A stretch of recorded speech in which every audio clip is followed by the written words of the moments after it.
What we're concerned with in discussing moral values here are those that have to do with the relations between people.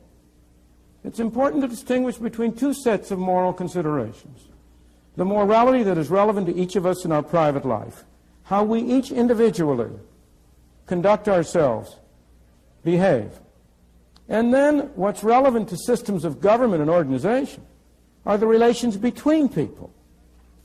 And in judging relations between people, I do not believe that the fundamental value is to do good to others, whether they want you to or not. The fundamental value is not to do good to others as you see they're good. It's not to force them to do good. As I see it, the fundamental value in relations among people is to respect the dignity and the individuality of fellow men. To treat your fellow man not as an object to be manipulated for your purpose, but to treat him as a person with his own values and his own rights. A person to be persuaded, not coerced, not forced, not bulldozed, not brainwashed. That seems to me to be a fundamental value in social relations. Whenever we depart from voluntary cooperation and try to do good by using force, the bad moral value of force triumphs over good intentions. Supposed government bureaucrats running things. That can only ultimately rest on force. But whenever you resort to force, even to try to do good, you must not question people's motives. Maybe they're evil sometime, but look at the results of what they do. Give them the benefit of the doubt. Assume their motives are good. You know, there's an old saying about the road to hell being paved with good intentions. You have to look at the outcome. And whenever you use force, the bad moral value of force triumphs over good intentions. The reason is not only that famous aphorism of Lord Acton. You all know it, you've all heard it. Absolute power corrupts. Power corrupts. Absolute power corrupts absolutely.